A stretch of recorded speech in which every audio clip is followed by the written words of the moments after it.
네, 버라이어티한 찬양 너무 감사드립니다.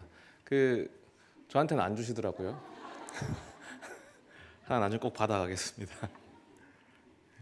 오늘 하나님께서 우리에게 주시는 말씀은 마가복음 13장 1절부터 13절까지의 말씀입니다.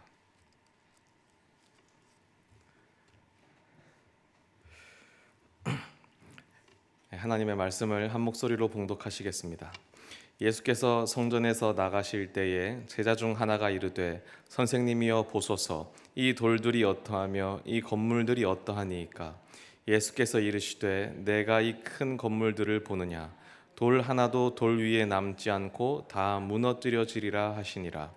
예수께서 감람산에서 성전을 마주 대하여 앉으셨을 때에 베드로와 야고보와 요한과 안드레가 조용히 묻되 우리에게 이르소서 어느 때에 이런 일이 있겠사오며 이 모든 일이 이루어지려 할 때에 무슨 징조가 있사오리이까.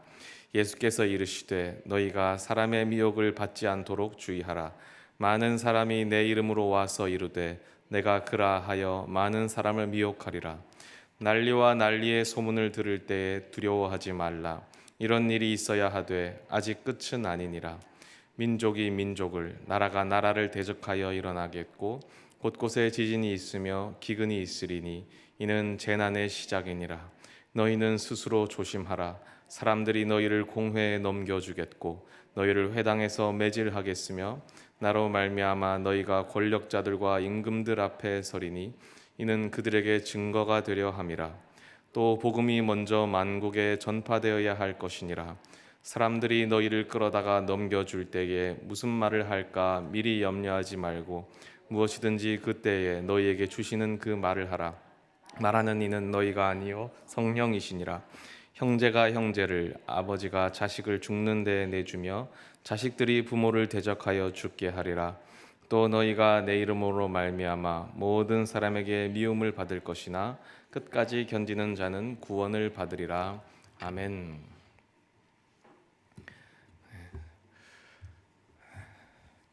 찬양대 찬양하시는데 종이 하나는 알이 없나 보죠? 그래서 이렇게 치면서 하시더라고요. 네.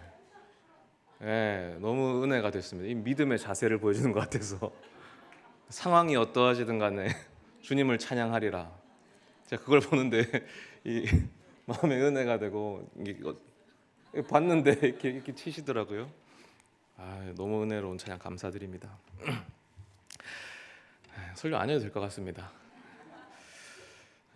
오늘 우리가 읽은 마가복음 13장은 이 종말론에 대한 이 본문으로 잘 알려져 있죠. 제가 고등학생 때 이 본문 읽으면서 친구들이랑 밤에 기숙사에서 읽으면서 너무 무서워서 벌벌 떨었던 기억이 납니다.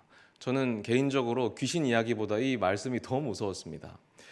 근데 오늘 본문 상황을 잘 보면 조금 다른 것을 발견하게 되는데 1절에서 제자들이 예수님께 이 성전의 화려함이 어떠냐고 묻습니다. 그랬더니 2절에서 예수님은 이 성전이 다 무너질 것이다 라고 예언하셨습니다. 그래서 이 말을 듣고 나서 제자들이 너무 놀라서 예수님께 따로 찾아와서 아니 도대체 이 성전이 이 일이 일어날 때가 언제입니까? 그러니까 성전이 무너지는 때가 언제입니까? 그리고 그 징조가 무엇입니까? 라고 여쭤보고 거기에 대한 대답이 오늘 본문입니다. 그러니까 오늘 본문 말씀은 세상의 종말에 대한 말씀이 아닙니다. 이렇게 말씀드리면 좀 의아하게 여겨질 수도 있겠습니다. 근데 13장을 잘 보면 뒤에 가면 예수님이 종말 말씀도 하십니다. 32절에 가서 주제가 바뀌거든요. 거기서 보면 그러나 라고 하면서 그날과 그때는 뭐 천사도 모르고 라고 하면서 주제가 바뀌어서 거기서부터는 종말 말씀입니다. 그래서 13장은 처음부터 다 종말 이야기가 아니고 처음에는 성전 파괴에 대한 말씀을 하시다가 뒤에 가면은 종말에 대한 말씀을 하시는 그런 장으로 구성되어 있습니다. 제가 이 말씀을 먼저 드리는 이유는 제가 오늘 드리는 설교의 주제는 이 성전 파괴에 집중해서 말씀드리기 때문에 혼란이 없으시기를 바라는 마음에서 먼저 설명을 드렸습니다. 이제 오늘 본문을 한번 보시면 1절입니다. 예수께서 성전에서 나가실 때에 제자 중 하나가 이르되 선생님이여 보소서 이 돌들이 어떠하며 이 건물들이 어떠하니까. 이 말의 뜻을 아시겠습니까? 이 말에 숨은 뜻이 있습니다.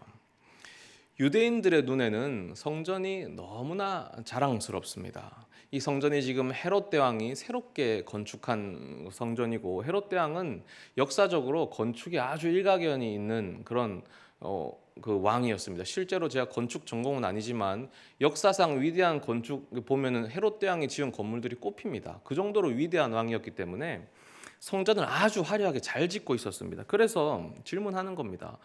이 성전이 우리 눈에는 너무 좋아 보이는데 예수님이 보시기엔 어떻습니까? 라는 질문이죠. 예수님과 제자들이 하는 운동이 하나님 나라 운동인데요. 하나님 나라 운동은 기본적으로 성전 회복 운동이다라고 할 수 있습니다. 유대인들이 기다렸던 메시아는 메시아의 모델이 있는데 모세와 같은 메시아여야 하고 다윗과 같은 메시아여야 합니다. 모세와 같은 메시아라는 말은 모세가 권능으로 이집트, 애굽을 물리친 것처럼 그렇게 메시아는 이방 민족 로마를 물리쳐야 하는 것이 메시아입니다. 그리고 다윗과 같은 메시아라는 이유는 성전을 회복하고 성전에서 하나님을 향한 영광과 경배가 울려 퍼지도록 만드는 것이 메시아라는 것입니다. 그래서 두 가지가 메시아로 인정받기 위해서는, 메시아가 되기 위해서는 필수 조건이었습니다. 마가복음의 구조를 보면 예수님께서 처음에 갈릴리를 중심으로 사역하십니다. 거기서 사역하시다가 8장까지 사역하시고 8장 22절에서는 이제 예루살렘으로 이동, 여행, 진격을 해 나가시는데 그 이유는 결국 예루살렘에서 결전을 벌이시기 위해서죠. 로마를 몰아내고 성전을 회복하는 메시아의 사명을 하기 위함입니다. 물론 이것은 유대인들의 생각에 그렇게 됐었습니다. 그래서 이동해서 11장에 가면 예루살렘에 도착하고 예루살렘에서 사역을 하는데 그 마지막 죄송합니다. 예루살렘에 들어올 때 사람들이 얼마나 환호했습니까? 종려나무 가지를 흔들며 호산나 호산나 하는데 이것은 물론 순례자를 맞이하는 방법이기도 하지만 예수님 오시기 한 150여 년, 160년 전에 마카베오라는 혁명가가 입성할 때 그때 그들을 맞이했던 방법입니다. 실제로 마카베오는 잠시지만 혁명에 성공해서 예루살렘 성전을 탈환합니다. 그래서 그 당시에 마카베오는 메시아다라는 확 공인된 믿음이 있었습니다. 물론 마카베오가 그 이후에 실패하고 그 왕조가 무너지기 때문에 진짜 메시아가 아니었구나라고 알게 되죠. 그리고 그 이후에 지금 예수님이 가장 유력한 메시아인 겁니다. 예수님의 사역을 보니까 구약 성경의 말씀들이 성취되고 있습니다. 그리고 이제 예루살렘으로 진격해 들어왔죠. 그러니까 기대감이 아주 고조되는 겁니다. 사람들이 호산나 호산나 하면서 옛적 그 혁명가를 맞아들였던 방법으로 예수님을 맞이하죠. 제자들도 아주 기대와 흥분에 가득 차 있습니다. 특히 예수님이 예루살렘 들어와셔서 처음 하셨던 일이 성전 회복, 성전 청소였지 않습니까? 그리고 나서 하시는 일들은 그 종교 권위자들, 종교 지도자들과 논쟁해서 그들을 다 눌러버리십니다. 그러니까 이 메시아에 대한 기대가 아주 높아진 상황입니다. 그런 맥락에서 제자들이 물어보는데 예수님 이 성전 어떠십니까? 이 말은 아마도 어쩌면 그 속에 이런 뜻일 수도 있습니다. 예수님 이제 우리가 곧 이 성전을 차지하게 될 텐데 곧 이 성전을 관리하게 될 텐데 예수님 보시기에 좀 만족스러우십니까? 이런 질문일 수가 있습니다. 그런데 예수님께서 들려주시는 대답은 전혀 제자들의 기대와는 달랐습니다. 2절 말씀입니다. 예수께서 이르시되 내가 이 큰 건물들을 보느냐 돌 하나도 돌 위에 남지 않고 다 무너뜨려지리라. 이 완전한 성전의 멸망을 예언하십니다. 전혀 기대했던 바가 아니죠. 어떻게 메시아가 성전이 멸망할 것이다 라고 말할 수가 있습니까? 물론 그 전에도 비슷한 말씀 하셨죠. 그 무화과 나무를 예로 들면서 다 말라버릴 것이다 라고 했지만 그것은 어디까지나 비유였습니다. 이제는 다른 말 할 거 없이 직접적으로 말씀하셨습니다. 돌 하나도 돌 위에 남지 않고 다 무너질 것이다. 그리고 정말 예수님의 예언대로 성전은 무너집니다. AD 70년, 나중에 뒤에 가면은 70년에 로마군이 예루살렘을 포위하고 5개월 동안 피를 말립니다. 그리고 그때 수많은 사람들을 그 앞에 십자가에 못 박아서 대롱대롱 매달아 죽입니다. 그렇게 고통 끝에 성전을 완전히 무너뜨리는 역사가 있습니다. 사실 이것은 하나님 나라 운동의 완전한 실패를 뜻합니다. 저의 개인적으로 친한 후배의 이야기를 좀 나누고자 합니다. 대학교 후배고 학교에서 함께 생활을 했었습니다. 나름의 신앙 연차도 있고 열심히 예수님을 믿고 따르는 친구입니다. 이 친구가 신앙이 많이 흔들리고 있는데 제가 지난주 금요일에 사실은 잠깐 소개해 드렸습니다. 자기가 기도 생활을 열심히 한다기에 제가 물어봤더니 그 스스로 기도 사전 검열제를 시행해 가지고 이 기도는 하나님이 안 들어주신다 하지 않고, 하나님이 크신 분인데 이런 기도까지 들어주실까 하지 않고, 아예 자기가 판단해서 안 될 것 같은 기도는 처음부터 안 하는 겁니다. 도대체 무슨 기도를 하는지 모르겠지만 명상 비슷한 걸 하겠죠. 그렇게 기도를 많이 한다. 이 친구가 이렇게 된 이유가 있습니다. 아주 오래전부터 이 친구의 아버지와 어머니가 사이가 좀 안 좋으셨고 별거를 계속 해오셨습니다. 그러다가 한 10여 년 전에 아버지가 먼저 이 세상을 떠나셨습니다. 단순히 이 사실만으로 신앙이 이렇게 된 것은 아니고 이 친구의 평생의 기도 제목이 있었는데 그것이 아버지와 어머니의 관계가 회복되는 것이었습니다. 그것을 위해 평생을 기도하다가 마지막에 또 아버지가 병이 드셨을 때는 아버지를 살려달라고 목숨을 걸고 기도했죠. 살려주시고 내 기도 들어주셔야 합니다. 화해시켜 주셔야 합니다 했는데 그 두 가지 기도 제목이 다 불발된 겁니다. 지금까지도 그 어머니는 아버지를 마음에 용납하지 못하고 계시다라고 합니다. 그러니까 이 사건으로 이 친구의 신앙 체계가 다 무너진 겁니다. 하나님은 기도를 사실은 들으시는 분이 아니구나. 하나님이 뭐 설령 기도를 들으신다 해도 이렇게 세세한 것까지는 간섭하지 않으시는구나. 그리고 어디까지 가냐면 하나님이 우리를 지키고 보호하신다는 말은 말이 그렇다는 거지 실제로는 안 그렇구나. 내가 스스로 해야 되는구나 라고 생각하게 됩니다. 왜냐하면 아버지가 돌아가셨지 않습니까? 그래서 지금 그 친구도 아이가 있는데 한 4살 정도 됐습니다. 그 아이를 키울 때 정말 이 강박증 환자처럼 키웁니다. 조금이라도 이 위험한 상경이 조성되면은 아주 놀래서 뛰쳐나갑니다. 언제 이 아이가 다칠까? 그리고 언제 그것보다 더 심한 일이 생길까? 항상 두려워하는 거예요. 집에 뾰족한 물건도 있으면 안 되고 무거운 물건이 어떤 위쪽에 위치해도 안 되고 모든 것이 두려운 겁니다. 이런 걸로 그 부부 싸움도 많이 합니다. 왜냐하면 자기가 볼 때 아내는 너무나 안일한 태도로 아이를 키운다는 거죠. 제가 예전에는 이런 이야기를 들으면서 도대체 얘가 왜 이러나 싶었습니다. 너무 병적이다라고 했는데 제가 얼마 전에 그 친구와 이야기를 하면서 사정을 알게 되니까 이해가 되더라고요. 하나님이 지켜주시지 않으니까 자기가 무슨 수를 써서라도 지켜야 된다는 겁니다. 이 소중한 내 아이마저 빼앗길 수 없으니 내가 반드시 이 아이는 지켜내겠다라고 합니다. 이 친구는 믿음을 가지고 평생을 기도했죠. 소망 가운데 기도하고 하나님이 들어주실 거라고 믿고 기도했습니다. 그런데 하나님이 이 친구에게 주신 것은 절망이었습니다. 근데 이런 이야기가 사실 그저 남들의 이야기만은 아닐 것입니다. 우리에게도 다 있는 이야기지 않습니까? 하나님께 기대와 소망을 가지고 나아가고 말씀을 의지해서 나아갔습니다. 하나님이 반드시 우리 기도를 들으실 거라고 믿고 기도하고 받은 줄 알고 구하면 얻으리라 라고 해서 그렇게 기도했습니다.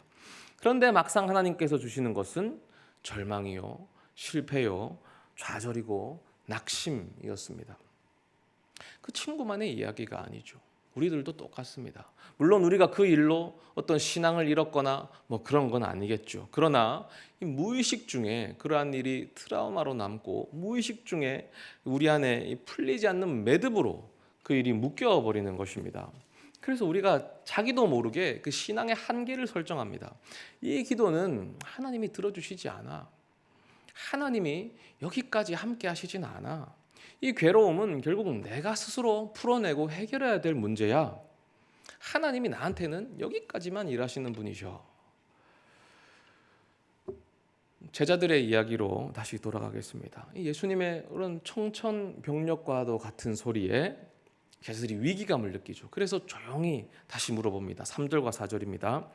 예수께서 감람산에서 성전을 마주 대하여 앉으셨을 때에 베드로와 야고보와 요한과 안드레가 조용히 묻되 우리에게 이르소서 어느 때에 이런 일이 있겠사오며 이 모든 일이 이루어지려 할 때 무슨 징조가 있사오리까? 이 질문에 예수님이 대답 주십니다. 먼저 6절 많은 사람이 내 이름으로 와서 이르되 내가 그라하여 많은 사람을 미혹하리라. 먼저 성전이 멸망하기 전에 메시아를 사칭하는 사람들, 많은 사람들이 일어납니다. 여기에 대해서 역사적 증거들이 있습니다. 요세푸스라는 역사가가 자신의 역사책에서 그 시대에 일어났던 수많은 거짓 메시아들을 다룹니다. 드다라는 인물이 있었고 갈릴리 유다의 아들들이 있었고 또 어떤 이집트인이 있었고 그 외에도 다양한 무명의 미혹자들이 있었다라고 역사책에 기록되어 있습니다. 그들 메시아들이 했던 것이 무엇이냐면 결국 성전 회복 운동이요 로마 반란 운동이죠. 그래서 그 메시아가 결국에는 사실 성전의 멸망을 촉진시켰을 뿐입니다.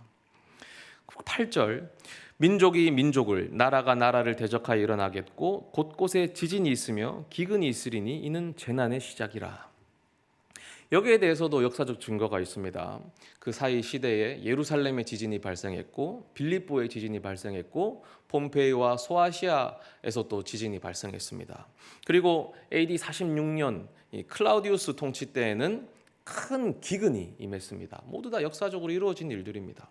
12절 형제가 형제를 아버지가 자식을 죽는 데에 내주며 자식들이 부모를 대적하여 죽게 하리라. 이 예언도 이루어집니다. 64년에 네로 황제에 의해서 기독교에 대한 박해가 일어나는데 그때는 그저 증언만 하면 그 증언으로 인해서 그 사람이 유죄에 처해졌고 유죄 판결을 받으면 곧바로 처형이었습니다. 죽었습니다. 그 말씀도 이루어졌죠. 이 제자들은 아직은 모릅니다. 그러나 그들이 장차 겪어야 되는 그 고난은 이렇게 도저히 그들이 감당하기 어려운 것들이었습니다. 13절 말씀 또 너희가 내 이름으로 말미암아 모든 사람에게 미움을 받을 것이나 끝까지 견디는 자는 구원을 받으리라. 그러나 예수님은 말씀하시기를 끝까지 견디는 자는 구원을 받으리라. 이 말씀 구원은 무엇을 의미할까요? 단순히 생명을 얻는 것을 의미할까?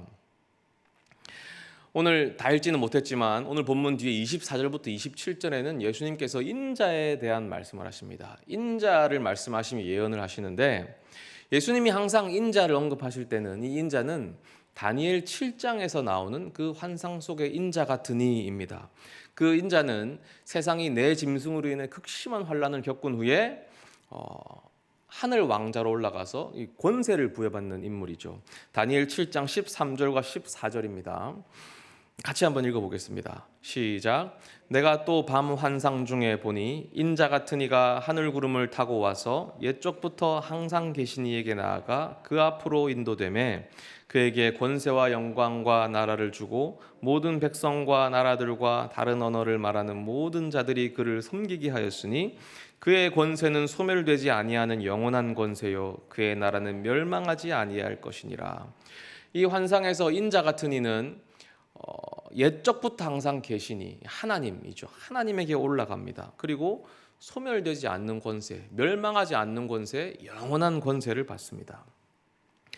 예수님이 이 말씀을 다시 하시는 이유가 뭐겠습니까? 온갖 환난과 어려움이 있겠지만 이 어려움이 지나간 뒤에는 인자의 예언이 성취될 것이다. 예수 그리스도의 영원한 왕국이 결국 세워질 것이다 라는 말씀을 하신 것입니다. 정말로 그랬습니다. 이것은 그저 뜬구름 잡는 소리가 아니고 AD 70년에 성전이 무너지죠. 이 일로 인해서 이제 그 건물 성전 대신에 교회 성전, 예수 그리스도 공동체 성전이 세상에 드러나서 참된 권위를 얻게 됩니다. 실제 건물이 무너지니까 대체하는 공동체로서의 건물이 이제 권위를 얻는 것입니다. 성전이 무너지자 유대교가 상당한 타격을 받습니다. 왜냐하면 유대교는 성전이 전부이기 때문입니다. 그때까지 유대교는 기독교를 감싸는 종파였습니다. 그러니까 기독교가 유대교의 작은 분파에 불과했습니다. 그런데 이 시기 성전이 무너짐으로써 비로소 기독교가 독립된 종교로서 세상에 드러나게 됩니다.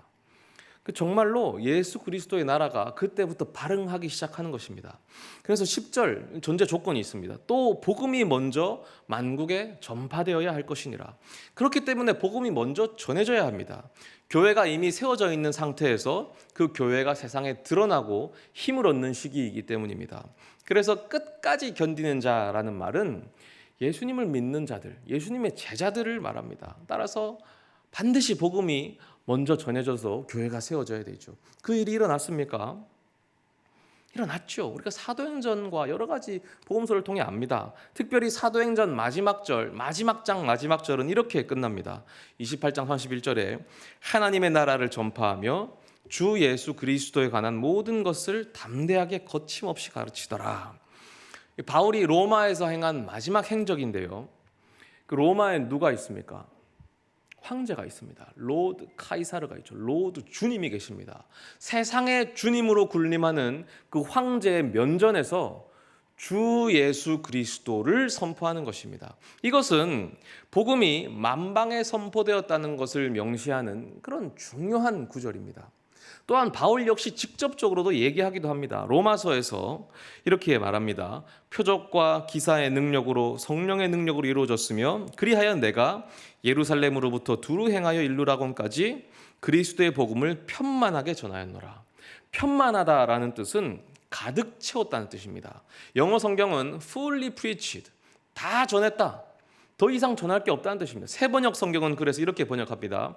그리스도의 복음을 남김없이 전파하였다. 예수님의 오늘 이 13장 말씀이 하나도 땅에 떨어진 것이 없습니다. 예수님께서는 예수님을 믿는 자들, 제자들을 반드시 구원하겠다고 하십니다. 고통이 없다고는 말씀하지 않으십니다. 고통이 닥칠 것입니다. 환난이 닥칠 것이고 때로 그것은 너무 힘겨워서 견디기 힘들 수도 있습니다. 그러나 반드시 하나님은 그 고통 속에서 예수님의 제자들을, 자녀들을 구원할 것이고 하나님의 나라를 일으킬 것이다 라고 약속을 하셨습니다. 제가 어떤 한 성도님 분의 이야기를 듣고 새롭게 하소서에서 남경필 전 도지사의 간증을 한번 봤습니다. 남경필 집사님이시죠. 참 은혜가 되더라고요. 그 이야기가 이 남경필 집사님이 그 큰아들 마약 문제로 고통받는 이야기였습니다. 그 큰아들이 마약을 해가지고 언론에도 시끄럽게 났던 것을 제가 언뜻 본 기억이 납니다. 아마 하늘이 무너져 내리는 것 같았겠죠. 그 아들 이야기를 들어보니까 아들이 어렸을 때는 목사가 되겠다고 했던 사람이랍니다. 목사가 되겠다고 하고 참 착하고 그런 아이인데 이 남 집사님 말로는 이 아이가 마약만 하면 마귀처럼 변한답니다. 도무지 이 문제가 해결이 안 되어서 결심하기를 너 자수해라. 그 아이도 괴롭죠. 그래서 자수를 했답니다. 자수를 했는데도 이 처리가 안 되는 겁니다. 경찰에서. 그 기간이 너무 기니까 또 돌아와서 또 마약을 합니다. 자수를 2번이나 했대요. 2번이나 해도 알겠다, 돌아가서 기다려라 해놓고 처벌이 안 내려오는 거죠. 그래서 결국 선택한 것이 야, 이거 안 되겠다. 공권력의 힘으로 해보려고 했는데 안 되니까 우리가 한번 해보자. 그래서 폐쇄병동을 찾았답니다. 폐쇄병동에 절대 자의로는 나올 수 없고 부모가 허가해줘야 나올 수 있는 병동에 넣고, 왜냐하면 마약으로부터 완전히 빠질 시기가 필요해서 그렇게 넣었답니다. 그렇게 하고 나서 이제 이 남집사님이 성지순례를 갔대요. 이스라엘에. 이 자신이 기도 제목이 있어서 첫째는 당연히 아들 문제고 둘째는 성령 체험을 하고 싶다라는 기도 제목을 가지고 이스라엘을 갔답니다. 그런데 현지에 도착했는데 집에서 연락이 오기를 큰아들이 병원에서 나왔다는 거예요. 내가 허락해 준 적도 없는데 어떻게 나왔냐 했더니 마침 그 수두가 돌아가지고 병원에 수두가 돌아서 그 아들이 수두에 걸린 거예요. 법정 전염병이라서 걸리면 나와야 된답니다. 그러니까 너무 이게 어이가 없는 거죠. 그래서 집에 와서 또 마약을 하고 있다는 거예요. 그래서 이번에 선택한 것은 자수가 아니라 가족이 직접 신고를 합니다. 그래서 신고를 해서 잡혀가고 드디어 경찰에서 영장이 청구된 거예요. 아, 집사님이 이제 안심을 하고 그래, 차라리 이제 감옥에 가면 못하니까 잘 됐다 하고 있는데 한국에서 소식이 들리기를 그 영장이 기각됐다는 겁니다. 그때 한국의 온갖 언론, 매체 이런 데서 때립니다. 이거를 무전 유죄, 유전 무죄, 그리고 정치적 프레임으로 해가지고 공격을 하니까 너무나 고통스러웠답니다.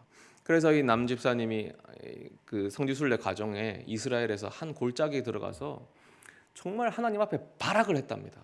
하나님, 도대체 왜 이런 일이 생깁니까? 내가 차라리 여기 안 왔으면 이런 일도 없을 텐데 우리 아들 왜 이렇게 된 겁니까? 이걸 조용히 잘 해보려고 했는데 왜 이걸 또 온 세상에 오픈하셔서 이렇게 고통을 주시고 도대체 이거 어떻게 하자는 겁니까? 라고 고통 속에 소리를 치셨답니다. 그때 그 순간 하나님의 음성이 들리는데, 너 이거 3년 동안 별짓 다 해봤지? 공권력으로도 안 되고 전문가로도 안 되고 네 힘으로 해도 안 되지? 이제 이거 나한테 맡겨라 라는 목소리가 들렸대요. 그 순간 남 집사님이 맡기겠습니다 라고 순종하는 순간에 마음에 말할 수 없는 평안이 몰려왔대요. 정말 1분 전만 해도 미친 사람처럼 발악을 하다가 그 고백하는 순간에 너무나 평온해지더라는 겁니다. 그래서 주위에서 나중에 걱정을 해도 아들 어떡하냐 해도 오히려 자기가 안심을 시켰대요. 걱정하지 마시라고, 하나님께 다 맡겼습니다. 그렇게 그 투어를 끝내고 돌아오는 비행기에서 설교를 다운받아서 보는데 그 설교 가운데 큰 또 은혜가 임하고 기도를 하는데 하나님이 다시 한번 말씀하더랍니다. 네 아들은 내가 책임지겠다. 너는 내 아이들을 돌봐라. 마약으로 인생이 망가져가는 그 아이들을 네가 좀 돌봐줘라 라는 목소리가 들렸대요. 그래서 지금 찾아보니까 JNKP라는 스타트업 대표로 단체를 만들어서 마약 퇴치를 위해서 상당히 고군분투하고 계십니다. 제가 이제 JNKP가 무슨 뜻일까 찾아봤는데 잘 안 나왔는데 저는 99% 확신합니다. 지저스 앤 경필이겠죠. 분명히 그걸 겁니다. 다른데 왜냐하면 언론에 이게 설명이 안 돼 있고 없어서 그거라고 믿습니다. 하나님께로부터 소명을 받았지 않습니까? 그래서 그 비전에 대해서 나누시는데 눈빛이 변하더라고요. 눈빛이 변하고 그 소명으로 얼마나 불타 있는지를 볼 수가 있었습니다. 하나님께서 고통의 터널 가운데 이 집사님을 부르셔서 새로운 소명의 자리로 앉히신 것입니다. 그 고통 가운데 그래도 쓰러지지 않고 몸부림치고 하나님께 붙들렸죠. 그리고 하나님께 순종했더니 하나님께서 새 인생을 허락하신 것입니다. 그 아이는 어떻게 됐냐 했더니 현재 치료 감호 처분을 받아서 치료를 받고 있는데 아이에게 가장 좋은 곳으로 하나님께서 인도해 주신 거죠. 우리가 새벽에 욥기를 오랫동안 묵상했습니다. 그리고 오늘 끝이 났죠. 이 묵상하시는 동안에 긴 시간을 어떤 자신의 아픔과 고통이 떠올라서 힘드셨던 분들이 계실 줄로 압니다.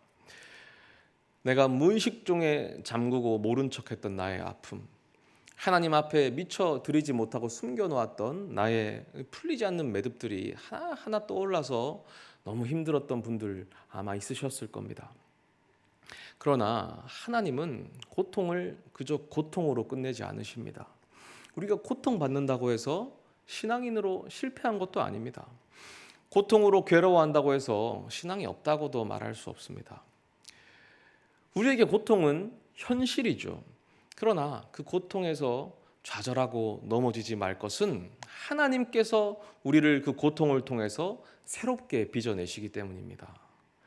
고통을 통해서 우리를 새로운 사명의 자리로 앉히십니다. 끝까지 견디는 자를 주님이 반드시 구원하십니다. 오늘 제가 앞에 본문을 설명할 때에 예수님의 예언이 한 절 한 절 역사적으로 다 이미 이루어졌다라는 것을 굳이 다 설명드렸습니다. 그렇게 길게 설명드린 이유가 있습니다. 오늘 본문 13장의 말씀은 예수님의 아주 결정적인 예언입니다. 예언자로서 예수님의 결정적인 예언이고 성전이 무너지고 그 전에 어떤 일들이 있는지를 다 예언하셨는데 그것이 하나하나 성취됨으로 인해서 예수님이 거짓 예언자가 아니요 참 예언자였음이 공식적으로 증거되는 장입니다. 그게 오늘 13장입니다. 모두 다 해결됩니다. 그 결정적인 예언들 한가운데에 예수님께서 약속하셨죠. 내가 끝까지 견디는 자, 믿는 자들을 반드시 구원하겠다. 그러니까 이 약속은 그저 그냥 지나가는 말도 아니고 그저 뭐 허무맹랑한 소리도 아니고 그냥 그저 그런 소리도 아닙니다. 하나님의 주님의 약속입니다. 이 약속은 반드시 이루어지고 주님께서 이 약속의 근거에서 그 믿는 자들을 고통 가운데 반드시 구원하십니다. 지금은 어려울 수 있고 지금은 이해가 안 될 수 있지만 주님이 반드시 그 매듭을 풀어주십니다. 우리가 옥죄고 있는 그 과거의 상처로부터 반드시 해결해 주십니다. 사단 마귀는 우리 아픈 부분을 붙잡습니다. 그리고 아주 논리적인 것처럼 우리를 속입니다. 하나님의 전능성을 믿지 못하도록 우리를 시험하는 것입니다. 이것은 결국 내가 풀어야 될 문제라고, 내가 해야 할 일이라고 그렇게 주장합니다. 그러나 속지 마십시오. 오직 믿을 것은 말씀입니다. 끝까지 견디는 자는 구원을 얻으리라. 하나님은 이미 우리 가운데 벌써 일하고 계십니다. 그 하나님이 반드시 우리를 지키십니다. 어떤 고난을 겪었든지, 어떤 고난을 지나고 있든지, 또 앞으로 어떤 고난이 우리를 닥쳐오든지 상관없습니다.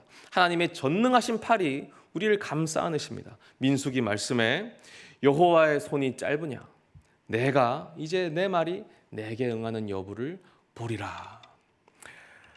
아멘. 우리 함께 이 믿음으로 찬양 드리겠습니다. 전능하신 나의 주 하나님은 능치 못하실 일 전혀 없네.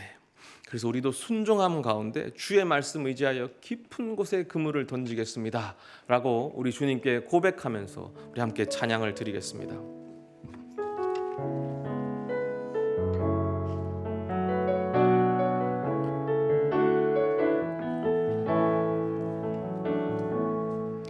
전능하신 나의 주 하나님은 능치 못하실 일 전혀 없네. 우리의 모든 간구도 우리의 모든 생각도 우리의 모든 꿈과 모든 소망도 신실하신 나의 주 하나님은 우리의 모든 괴로움 바꿀 수 있네. 불가능한 일 행하시고 죽은 자를 일으키시니 그를 이길 자 아무도 없네. 주의 말씀 의지하여 깊은 곳에 그물